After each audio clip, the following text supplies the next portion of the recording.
And we're in a series right now that we're calling it All I Need is a Miracle.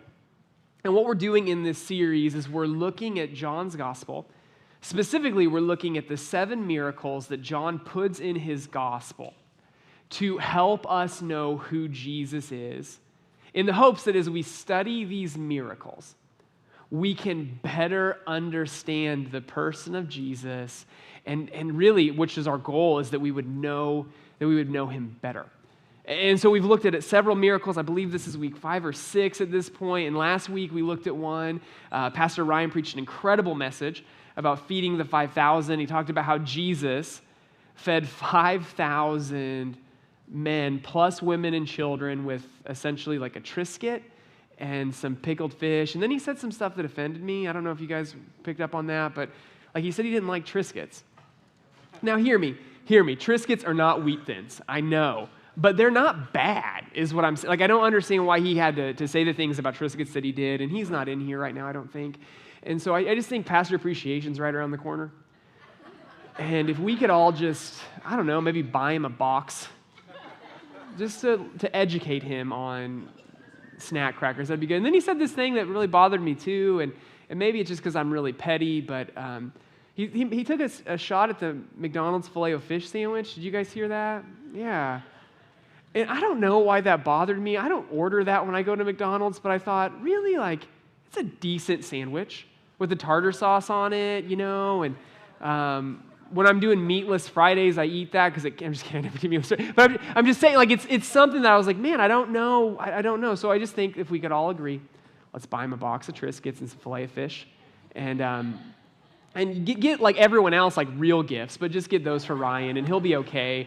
And then while he's going to be in the dunk tank after service, so you just go and knock him down too. But that's okay. I love him, and I think that's good, and he'll deserve that. But he talked about that miracle and how Jesus how Jesus took this thing that was so small, and how he used it to do something that only God can do.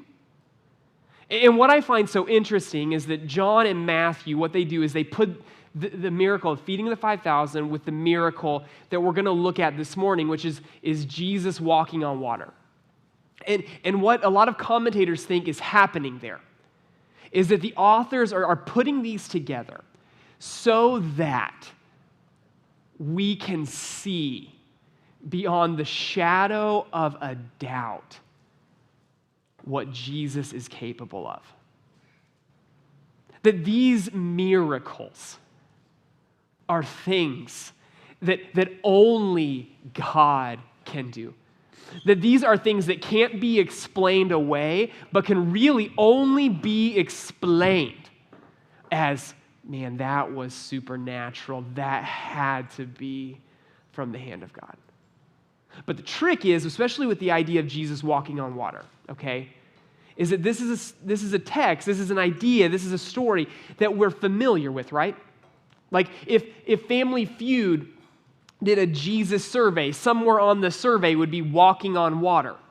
And the struggle with things that are familiar is that at times with things that are familiar, their power is lost on us because we're just so used to hearing it. And even today, we purposely didn't say that we were preaching on Jesus walking on water this morning because we just kind of thought if people knew that, they might not want to come out because we know that story. We know what happens. We know. And I say this, and it's kind of in jest, but it's also kind of serious. If the power of that miracle doesn't create awe in your heart, then I would seriously recommend you try it for yourself. I mean, seriously, like, if you're like, you know what, I kind of used to, like, go to Springfield Lake, find a dock. There's one by Evans Road, I think, right by the power plant. And just see how far you can go on the water. And then maybe you get 5 steps in, maybe you get 3 steps in, maybe your feet are slow and you don't get any steps and you just sink to the bottom. I don't know. But when you sink, remind yourself Jesus walked 3 or 4 miles on here. And so it's one of those miracles. We've got to be really careful, but I would just say, as we look at it, let's put ourselves in the shoes of those who experienced it. And I think if we can do that, then the power won't get lost on us. It's in John's gospel, John chapter 6.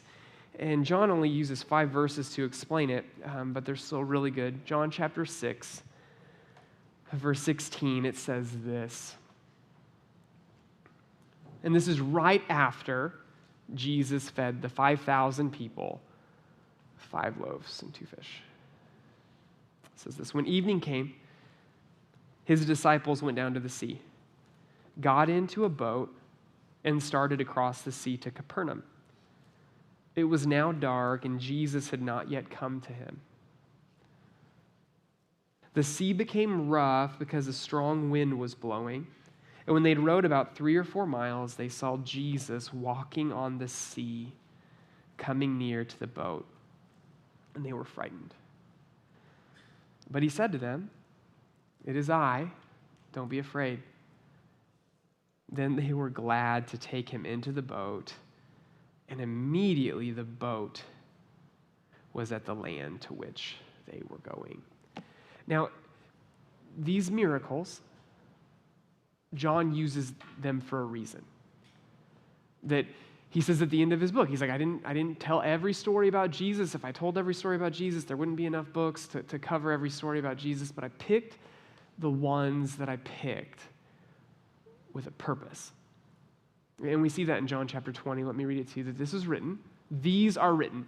He picked these so that you may believe that Jesus is the Christ, the Son of God, and that by believing, you may have life in his name. So as we look at this situation, as we consider Jesus walking on water, our question is, what does this story tell me about Jesus? What does this story tell me about how Jesus wants to work in my life? And the truth is, Jesus is doing far more than just using this as a way to show off what he can do. But he's actually using this miracle to speak to each of us and to show us how he likes to work in our lives. Now, this is in 3 of the Gospels. It's in Matthew, it's in Mark, and it's in John. And so Matthew, if you've read the story, like there's nothing in there about Peter sinking, and so if you're familiar with it, Matthew puts in a few details that John, for whatever reason, leaves out. But there's one that I want us to look at in particular this morning, because it shows us a lot about how Jesus works in our lives. And so Jesus had just finished feeding the 5,000, and he does this, and I find it very interesting. You see it in Matthew chapter 14, where it says this. It says, immediately, so he feeds the 5,000, and immediately he made the disciples get in the boat and go before him to the other side while he dismissed the crowd. This detail is so important. And as we consider the reason why Jesus made them get in the boat, we can actually see a lot about how Jesus interacts with us in our lives. And so I want to give you 3 reasons this morning why Jesus made the disciples get in the boat and go to the other side of the sea. And the first reason that Jesus made them go into the boat is because he wanted them and he wanted us to experience his grace. That what Jesus wanted to reveal to them is that he is full of grace. Now, it might not seem like a lot of grace, but we know he put them in the boat and had them cross the sea. And here's why this is gracious. Because what Jesus is doing is he's protecting them from a circumstance that they can't handle yet by putting them in a situation and a challenge that they can. So we mentioned in the context of this text, what you have is you have Jesus feeding the 5,000 right before this. And if you consider the response of the crowd to eating the food, the fact that Jesus sends the disciples away is an act of grace. Let me read to you this. We looked at this last week, but it's in John chapter 16. Jesus had just fed all of those people. And it says, when the people saw the sign that had been done, they said, this is indeed the prophet that has come into the world. Because they ate. Perceiving then that they were about to come and take him by force to make him king, Jesus withdrew again by himself to a mountain by himself. Between these two sentences is when Jesus sends them in the boat. Now, the reason why I think this is grace is that you have a confused mob at this point, several thousand people who don't understand why Jesus came into the world. They want to make him king. They want to take him by force. And I would argue that this is a group of people who are desperate to make Jesus king. That what we know about this group of people who were fed is they were Galileans. And one of the things we know about Galileans is that they were people who did not have significant means. That it would not be uncommon for them to not know where their next meal is coming from. And so you have this Savior, this Jesus, who can make food come out of nowhere. Like, they don't have to worry about where their food's going to come from anymore. Like, put yourself in their situation. You would want him to be king too, because then you'd always have your belly full. And so what they're thinking is what we're going to do is we're going to take him by force, we're going to make him king, and then we're going to be full. Now, it's grace that Jesus didn't have the disciples experience that. Because the disciples were not equipped to handle that type of thing. I mean, think of these people. Okay, you've got Peter, who at the end of Jesus' life, when he is getting ready to be crucified, he pulls a sword and cuts off someone's ear. You think he can handle an angry mob? Most people don't think he was going for the ear, they think he was going for the neck.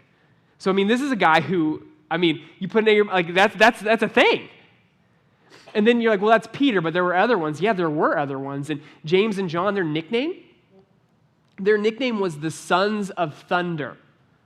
Okay, that sounds more like a WWE tag team than it sounds like a compassion ministry. And so you've got this group of people here who's like, they wouldn't have known what to do. They weren't ready for that yet. And so Jesus, in his grace, he sends them away because they weren't ready. The commentator, John Phillips, he says of this text, he says that what he thinks Jesus is doing also is that you've got these people, these disciples who are still really immature in their faith. They're not ready for this idea of Jesus being crucified. I mean, they weren't ready when he was crucified. And so it's earlier than that. So should they get confronted by this idea of Jesus becoming a physical king and meeting their needs in this way, it wouldn't have been crazy to assume that maybe at that point they would join the mob and try to make him king either. So what you have Jesus do here is, in his grace, puts them in a boat and they sail across the sea. But what I find so incredibly interesting is that he saves them from one challenge and moves them into another. He saves them from a circumstance, and we'll talk about this in a moment, that they couldn't handle by moving them into a challenge that they actually were well equipped to handle. And I just wonder if we were to zoom out of our lives and we were just to consider, okay, like maybe some of you are in a situation in your life that you would not have signed up for, that you don't want. I would just propose to you, based on this text and how God works in people's lives, what if he moved you from something you couldn't handle to something that you could? I mean, think of your life, okay, and think of like how you are in the positions that you're in and how things happened a certain way. I bet all of us can probably think of things in our lives that seem really sturdy right now, but they came to be because of something that seems almost by chance. I'll give you an example.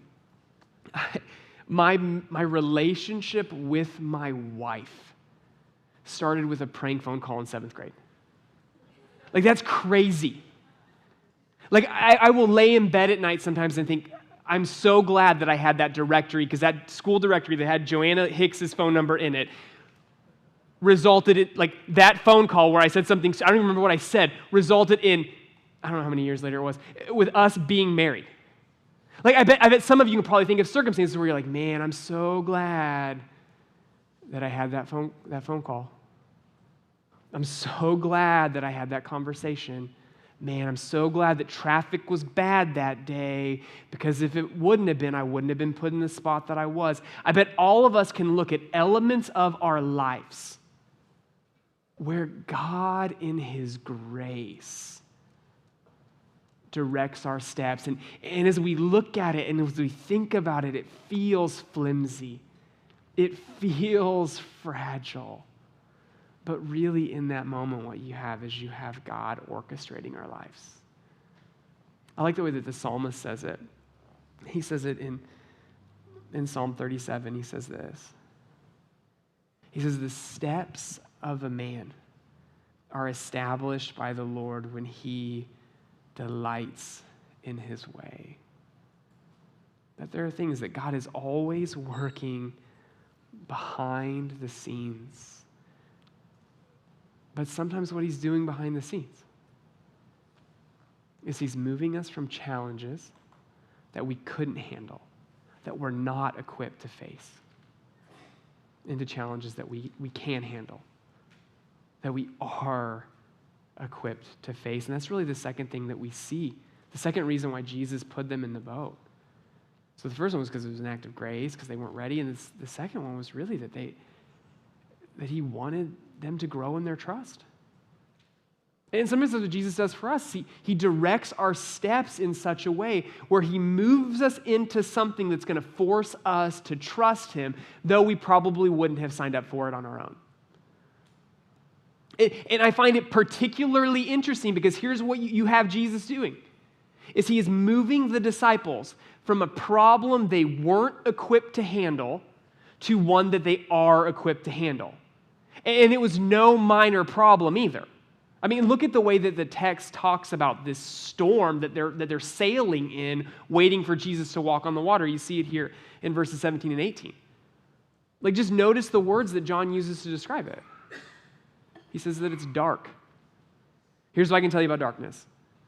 It is always scarier when it's dark, right? You get a knock at your door at noon, you think, must be the UPS guy giving me that thing I ordered from Amazon. Not that big of a deal. You get a knock at the door at 10 o'clock at night, you're going to the door with a baseball bat or a gun, depending on how you feel about guns, right? That there's something about darkness that just makes it harder, that makes it scary. And then when it talks about the sea is no joke. That here you have this sea, and it had become rough. So what we know about the Sea of Galilee is that strong winds would come across the Sea of Galilee that would make travel treacherous, which is hard enough in the daytime. Can you imagine how difficult it would have been at night when you can't see? And so they've got to experience that. And what we know is that they experienced that for about 3 or 4 miles. I don't know if you're like me, but fatigue has a way of bringing things out of me that I'm not always proud of. It's like those Snickers commercials, right? Like, you're not you when you're hungry. Like, there's just something about being tired. Rowing for 3 or 4 miles to across this sea in this challenge. So you kind of zoom back and you're like, okay. So Jesus didn't want them to deal with the crowd, but He was totally cool with them dealing with that? And I would say, yeah. They were actually far more equipped to deal with that than they were to deal with the crowd. We know that because the 12, they're fishermen. They've been in a storm before. They've rowed on the sea at night, They have faced those challenges before. I don't say that to negate the challenge that would have been, but I would just point out to you that this is one that they could handle. Doesn't make it less challenging, but it does mean that they were more equipped. And sometimes that is what God does. Some of you right now, you're in seasons in your life and you're like, I just don't get why I'm here. I don't get why God would have put me in this spot for this circumstance. And I would just say to you, is it possible that all the challenges that you've gone through in your life have brought you to this point in this moment right now? And that God put you there not because he's mad at you, not because he's frustrated, but because he knows that you were designed to be able to handle that challenge as it comes.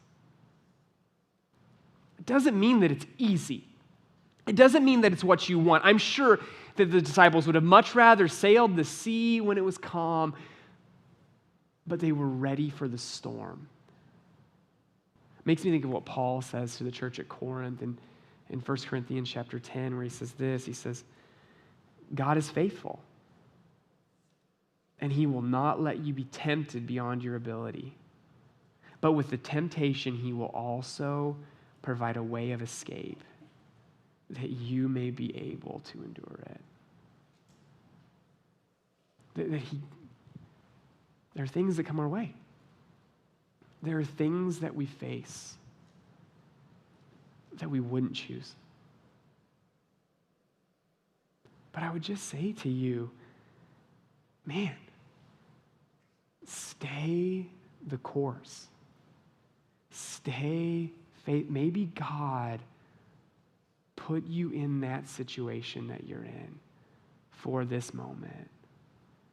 Because I'm going to tell you what you see about the miracle. Like we're calling this series, All I Need is a Miracle, because we just feel like people need hope. There are people who just, let's just be honest, like all of us would probably like to see some of that, right?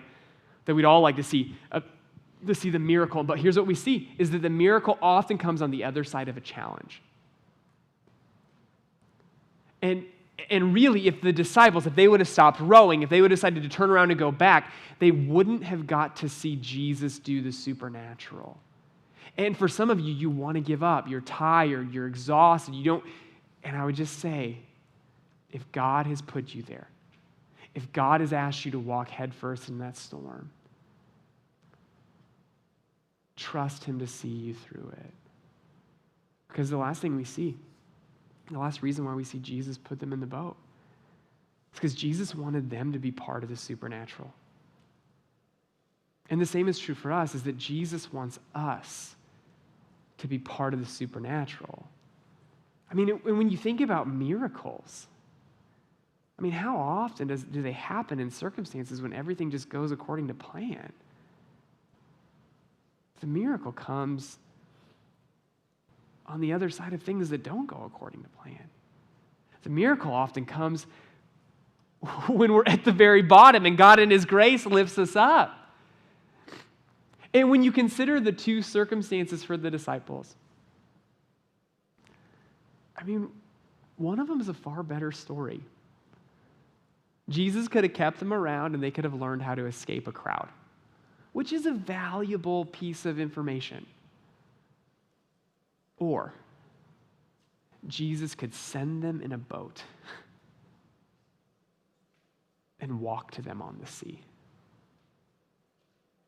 One of them is going to grow their faith far more. And when you look at the text, I mean, it is Jesus screaming, I am a God who can do the impossible. Look at it.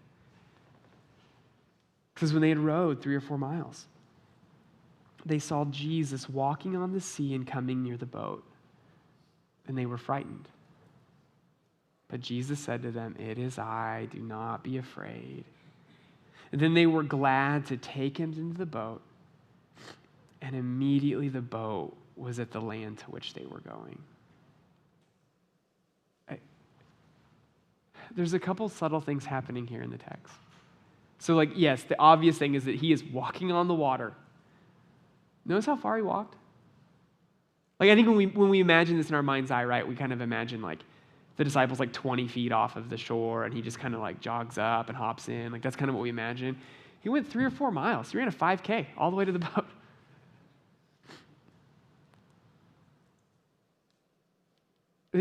Not only that, and John puts his word, like John, he's intentional with what he's doing. You notice that word immediately? That word immediately? It's an important word when you consider the miracle. So the Sea of Galilee. The Sea of Galilee is 5 miles wide. How far did they row? 3 or 4 miles. Jesus gets on the boat, immediately they're on the shore. What is that saying? As soon as Jesus got on the boat, they were on the shore. They traveled a mile in the time it took Jesus to get on the boat. That's another miracle that you don't always think about when you're looking at the text. Makes me want to take Jesus with me on road trips. I don't know, but maybe that's just I'm impatient. And then you also have this thing happening here with the water. Now, we're Americans living in 2020. These disciples, this is a first century Jew, they think about water differently than we think about water. That when they think of water, they think of chaos. And as they think about the chaos of water, the part of first century Jewish belief is that there's only one person who brings order to the chaos of the water, and that's God. And what Jesus is doing as he is strolling on the water is he is bringing order to the chaos of the water. Let me show you a couple verses that would just show you the subtle power of what Jesus is doing. First is in Genesis chapter 1. Now, it says, the Spirit of God was hovering over the face of the waters. Genesis 1:2. That what a Jew would interpret that, they would think that there's all this chaos, the waters are going crazy in the creation of the world, and what the Spirit of God does is he goes over the craziness and he covers them and brings calm. And then in Psalm 29, verses 3 and 10, it says this, it says that the voice of the Lord is over the water. The Lord sits enthroned over the flood. So for Jesus to walk to these people who would have been well acquainted with these ideas, over the chaos of water, Jesus is walking on the chaos of the storm. But what Jesus is saying to them is he's saying, I am God. He's saying, I do the things that only God can do. Jesus put them in that circumstance so that they could experience that and so that he could show them that. And sometimes he does the same thing to us. He directs our steps into a way where we walk right into the storm. We wouldn't choose it. We wouldn't want it. It isn't what we desire. But God, in his grace, brings us there so that he can show us supernaturally who he is. And so as I close this morning, I would just ask you, as you consider your circumstances, as you consider where you are, maybe there's some real angst in your heart about something. Is it possible that God, in his grace, saved you from one circumstance to bring you into that one?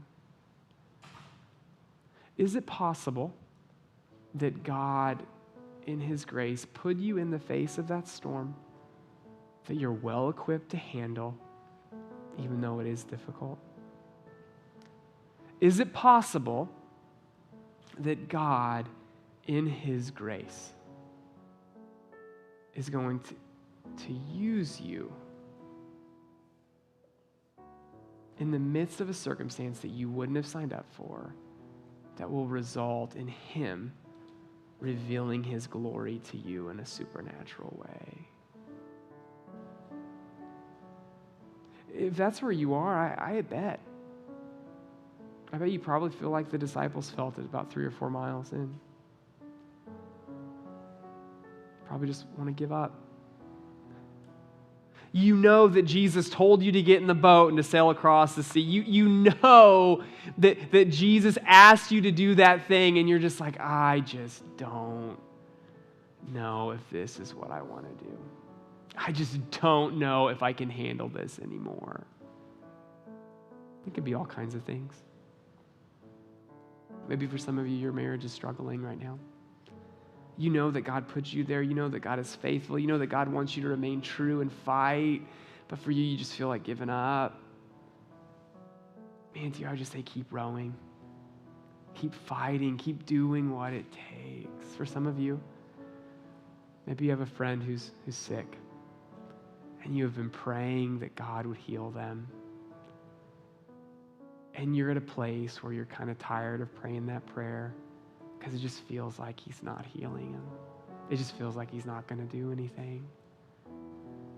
To you, I would say just keep rowing. Keep praying. You don't know. For some of you, maybe you got a friend, someone who you really want them to know Jesus, that maybe you've invited them to be part of some stuff here, and it just seems like every time that you bring it up, like they change the subject, or it gets awkward, or it falls on deaf ears, and you just want to give up.